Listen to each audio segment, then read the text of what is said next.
আসসালামু আলাইকুম আব্বা। বাইরে যাওয়ার জন্য আপনার অনুমতি প্রার্থী আব্বা। বাইরে যাবি যা, তাতে আবার আমার অনুমতির কি হয়? বাজান আমি ট্রেনিং সেন্টার শিখছি, কোথাও যাওয়ার আগে অনুমতি নিয়ে যাইতে হয়, এমনকি টয়লেটেও। আচ্ছা বাজান যা, আমি বরং তোর মায়ের ভাত বাইরে রাখতে বলি। কই গেল কবিরের মাও? আহারে ট্রেনিং সেন্টার আবহাওয়া আর বাড়ির আবহাওয়া কত ব্যবধান। ট্রেনিং সেন্টারে শুধু বাঁশির গান আর বাইরে শুধু পাখির গান। দুধ কলা ডিম খায়া আর ওয়াইসি স্যারের প্রসাদ দিতে মাসুলটা মোটামুটি ভালোই হয়েছে। যাই মামা তো বন্ধু দেখাই আসি। কেরে এটা বাজান, চিনতে পারলাম না তো বাজান।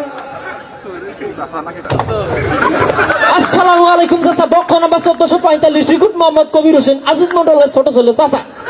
বেয়াদব! আজিজ মন্ডলের ছোট ছেলে এত বড় বেয়াদব আমি তো জানতাম না।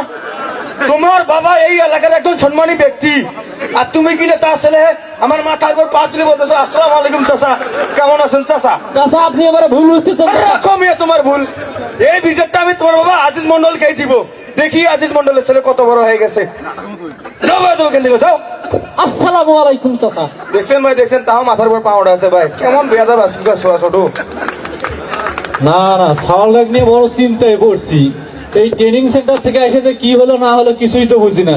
ওই কবির কই রইলে এদিকে আয়। আসসালামু আলাইকুম আব্বা। আরে কি তুই কি সব সাপ টাপ শুরু করছিস বলতো বাজান?